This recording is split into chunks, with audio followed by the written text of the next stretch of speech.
I remember the day I met Alex like it was yesterday.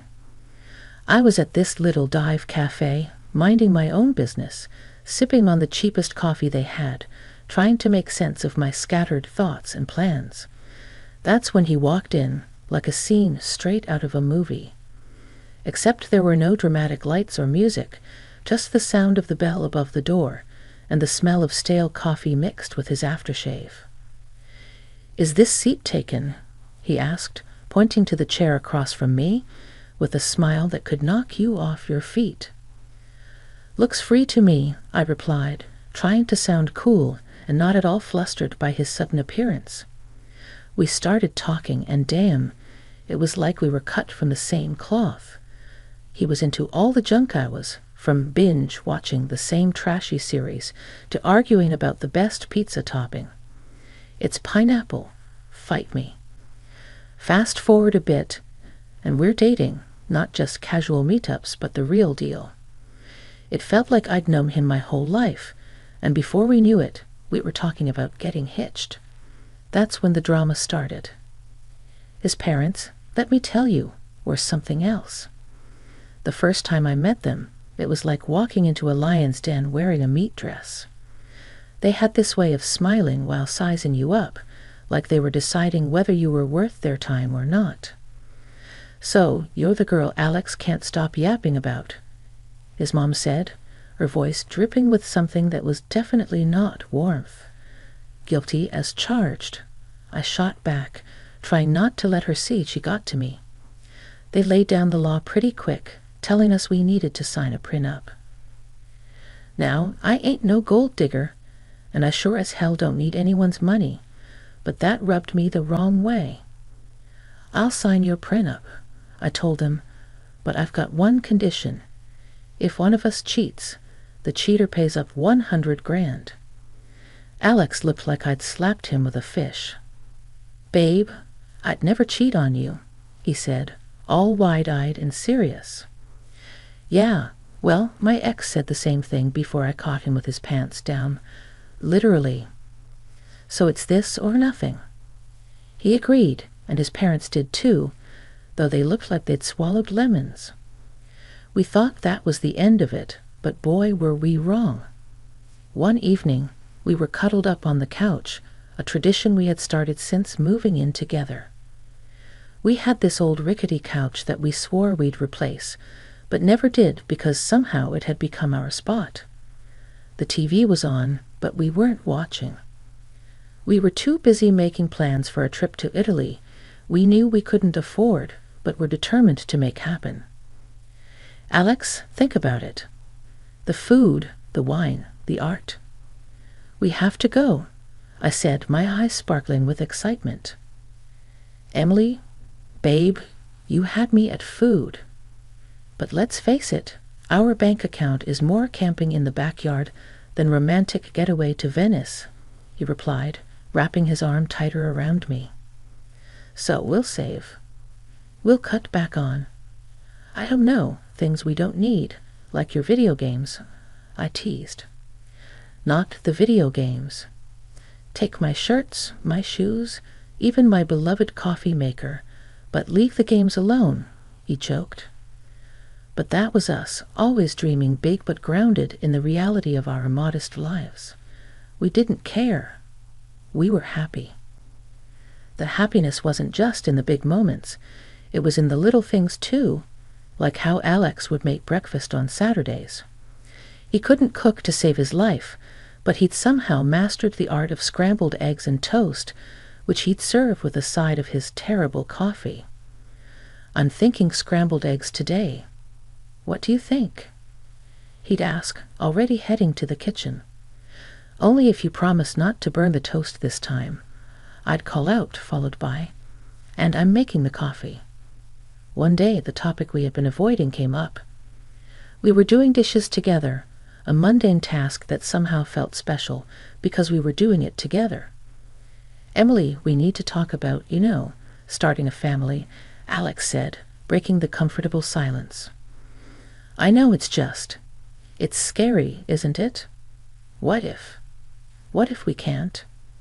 I replied, nerves and love mixing in my voice. Then we'll deal with it together. But we won't know until we try, right? I mean, how hard can it be? I laughed, a mix of nerves and love. Famous last words, babe. But that's how it was with us. No matter what we were facing, we faced it together. Even when his mom started dropping not-so-subtle hints about grandchildren, every chance she got, we took it in stride. Emily, darling, when are you going to give me some grandbabies? You're not getting any younger, you know. She'd say, her voice sweet, but the message anything but. I'd bite my tongue, smile, and say, we're working on it, aren't we, Alex? And he'd jump in, yeah, Mom, lay off, will you? These things take time. But as the years went on, the pressure started to build, not just from his mom, but from within. We wanted a family, but it wasn't happening as easily as we had hoped. Ever since Judy found her new hobby of making my life a living hell, our home turned into a battleground, and the main weapon was her sharp tongue. It wasn't just about the occasional jibe anymore. It was an all-out war with daily assaults on my self-esteem and role as a wife. It all spiraled one Sunday lunch, a day that was supposed to be laid back and peaceful. Judy, with her uncanny timing, dropped by uninvited just as we were about to sit down. The air was tense the moment she walked in, her eyes scanning the room like she was about to conduct a military inspection. "Well, isn't this quaint?" she started, her voice dripping with sarcasm as she looked at the modest spread I had prepared. "You really outdid yourself, Emily. I can see you've been slaving away in the kitchen all morning." Her eyes briefly met mine, a smirk playing at the corners of her mouth. Trying to keep the peace, I forced a smile. "It's nothing fancy, Judy, just something simple and quick. Please, have a seat." As we sat down, the barrage began in earnest. "You know, Emily," Judy said, loading her voice with condescension, "I was talking to Mrs. Henderson the other day, and she mentioned how her grandson was just born. It got me thinking, when are you and Alex going to give me some good news? It's not like you're getting any younger." I felt my cheeks burn, a mix of embarrassment and anger. I glanced at Alex, hoping for some support, but he was suddenly very interested in his plate. "Come on, Alex," finally muttered, but it was half-hearted, and we all knew it. Judy plowed on relentlessly. "And Alex, dear, I don't mean to be cruel, but you're not a charity. You work hard for your money. Why waste it on Emily if she can't do her basic duties as a wife? A cleaning service and a cook would be much more efficient, don't you think?" That's when I couldn't hold back any longer. "Judy, I am trying my best here. It's not like I don't want to have kids, and as for the house and my cooking, well, I didn't realize marriage was a service contract." Judy scoffed. "Well, it's not a free ride either. You have responsibilities, Emily, which are clearly not fulfilling." The room was heavy with tension, and I could feel the tears pricking at the back of my eyes. But what hurt the most wasn't Judy's words. It was Alex's silence. He finally spoke up, but it wasn't to defend me. "Yeah, Mom has a point. Maybe we should consider getting some help around here. Would make things easier for you, too." His words felt like a betrayal. It was clear I was on my own in this. Over the next few days, Judy's visits became more frequent, and with each visit, her criticism grew sharper. She'd inspect the house, pointing out every speck of dust or pillow out of place. "You call this clean?" She'd scoff. My eyes must be deceiving me because this looks like a pigsty. Then came the comments about my appearance. "Is that what you're wearing? You know, a wife should dress to please her husband. It's no wonder Alex is always so tired. He has to come home to this." I tried to fight back. "Judy, I don't dress for Alex. I dress for myself. And he's always so tired because he works hard, not because of what I wear." But it was like talking to a brick wall. Judy had made up her mind about me, and nothing I said or did would change it. Alex's stance, or lack thereof, was the biggest blow. Each night after his mom's departure, we'd argue. "Why won't you stand up for me, Alex? She's walking all over us, and you're just letting her." "Emily, she's old, set in her ways. What do you want me to do? Kick my own mom out?" "No, but I want you to be my husband, to stand by me, not her." It was clear this was more than just about Judy's disapproval. It was about us, our marriage, and whether we were strong enough to stand together or let Judy's criticisms tear us apart. As the days turned into weeks, I realized that this wasn't just a phase. It was a full-blown siege, and if we didn't do something soon, there might not be anything left to save.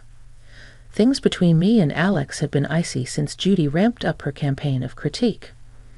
But it wasn't just the home front that was feeling the strain. Alex himself had started acting weird, and not in a "he's just stressed at work" kind of way. It was something else, something that made my stomach twist and knots. It started with the phone calls. Alex had always been pretty open about his phone. We didn't keep secrets from each other. But then he started stepping out of the room every time he got a call, and it was always the same caller ID. "John. Work." "Who's John? Work?" I asked one evening, trying not to sound too needy. Alex flinched, a telltale sign that he was on edge.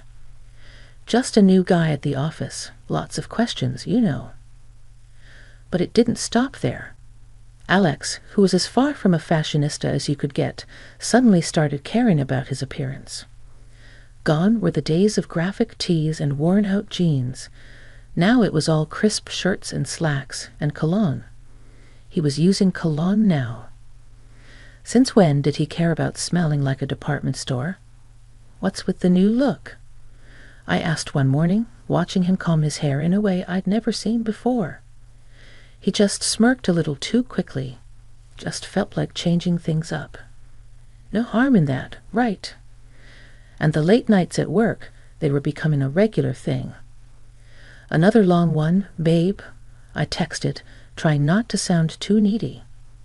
"Sorry, this project is killing me." "Won't be late, I promise." He'd text back. But the clock would tick well past midnight before I heard his keys in the door. I tried to shake the feeling that something was off, but it clung to me like a shadow. That's when I decided to hire a private detective. It felt like something out of a bad TV show. But I had to know for sure. The evidence came in a plain brown envelope, the contents as damning as they were heartbreaking. Photos of Alex with another woman, their intimacy undeniable, captured and frozen moments that shattered our years together. But it was the recording that cut the deepest, their conversations filled with endearments and plans, leaving no room for doubt. They were in love, or at least he was with her. I sat there, the evidence spread out in front of me, a cold realization settling in. This was it. This was the proof that could anchor me in a stormy divorce, should it come to that. Photos that caught moments stolen from our life together, and words that betrayed every "I love you" he had ever whispered in my ear. But I kept it all a secret, a painful burden I chose to carry alone. I wasn't ready to confront him, not yet. I needed a plan, a way to navigate the wreckage of our marriage with my dignity intact. The following days were a blur. Alex continued his charade, and I played along, the perfect wife with a smile plastered on my face and a heart breaking silently. Our conversations became a dance around the truth, each word measured, every laugh forced. "Everything okay, Em?" Alex would ask, his concern seemingly genuine. "Yeah, just tired, you know. Work's been crazy." I'd reply, the lie tasting bitter on my tongue. It was just another mundane day, or so I thought, until I stumbled upon a conversation that would change everything. There I was, passing by the slightly ajar door to Alex's office when their voices caught my attention. It was Alex and his mother, Judy, And they weren't just chit-chatting. The tone was serious, heavy with intent. "I'm telling you, Mom, I can't do this anymore. It's not just about the kids. I've lost all feeling for Emily. It's like we're roommates, not husband and wife." Alex's voice, strained and tired, floated through the gap. Judy's voice, ever so sharp, replied, "Well, of course, you feel that way. She's not given you a child, and let's be honest, what else has she brought to this marriage? But let's not be hasty. My 70th birthday is coming up, and we wouldn't want to miss out on a generous gift from her, now would we?" The cynicism in her voice was like a knife twisting in my gut. They were plotting against me, using me until they deemed it convenient to throw me aside. And after we get a nice expensive gift, we can kick her to the curb, right? Alex said, his voice cold and calculating.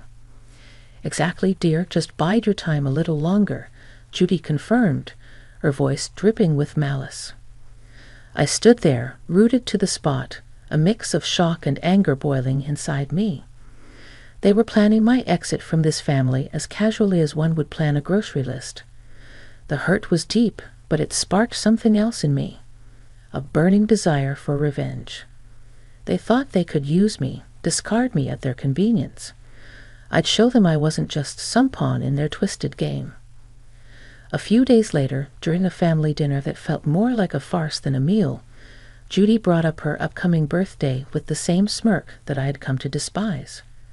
She leaned in and asked, "So, Emily dear, what are you planning for my birthday? Something special, I hope." I met her gaze, my face a mask of calm. "Actually, Judy, I was thinking of throwing you a dinner at the city's most luxurious restaurant.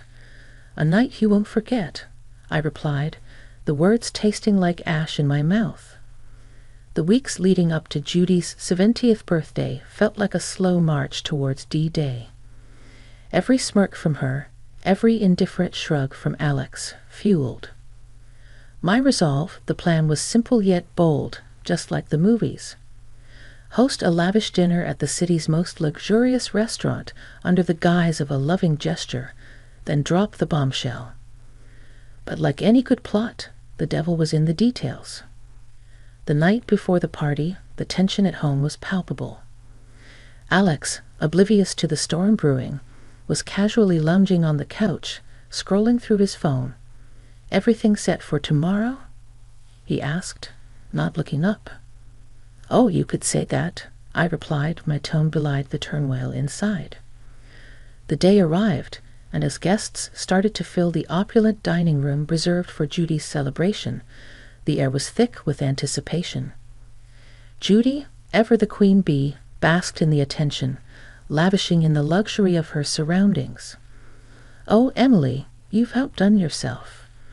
This place is exquisite," she exclaimed, her voice loud enough for nearby tables to hear.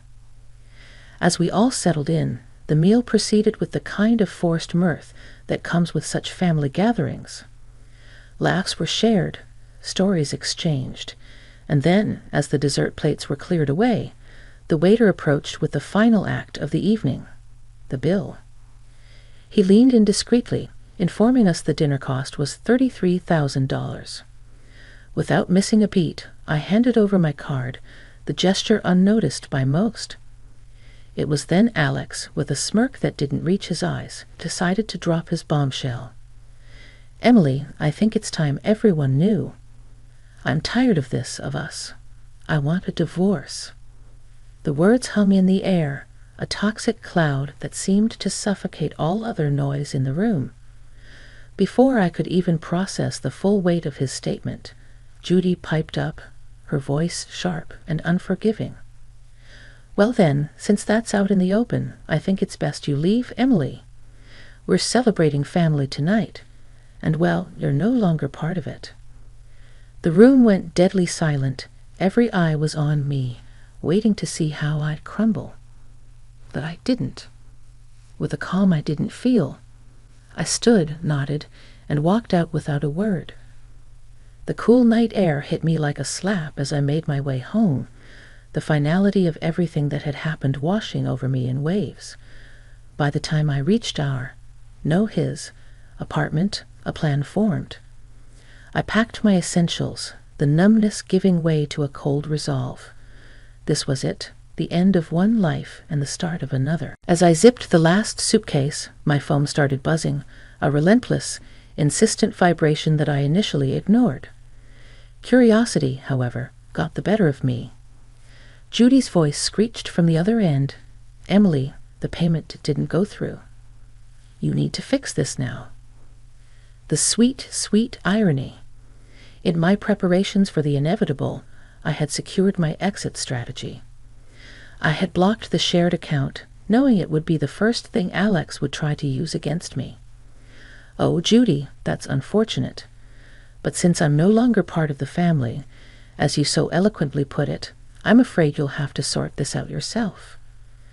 Her outrage was palpable, even through the phone, but it was music to my ears. The chaos that unfolded was a fitting end to the farce my marriage had become. Reports came through the grapevine of the restaurant staff demanding payment, of Judy's escalating tantrums, and eventually the arrival of the police to calm the storm she had become. In the end, it was Alex and his relatives who had to pull together the money to settle the bill, a poetic justice for the betrayal and humiliation they had subjected me to. The morning after the dinner disaster felt like waking up to the aftermath of a storm. I had my plan, my resolve, and a set of divorce papers in my hand as I made my way back to what used to be our shared home for the last time. The moment I stepped through the door, the air crackled with tension, thick enough to cut with a knife. Alex and Judy were there, looking like they'd been arguing. The sight of me seemed to unite them in hostility. "You've got some nerve showing up here after last night," Alex spat out, his face a mix of anger and disbelief. Judy, ever the viper, was quick to add her poison. "Ungrateful wretch. You've embarrassed us in front of the whole city. Do you know how humiliating it was to have the police calm me down? People were laughing, filming." I met their fury with a calm I didn't feel. "Embarrassed? You think that's your biggest problem right now?" I tossed the divorce papers on the table, the photos of Alex's infidelity on top. "You should be more concerned with this." The color drained from Alex's face as he picked up the photos, his mother peering over his shoulder. Their outrage turned to shock, then panic as they realized the extent of what I had. "And let's not forget the prenup, shall we?" I continued, my voice steady. "You cheat, you pay.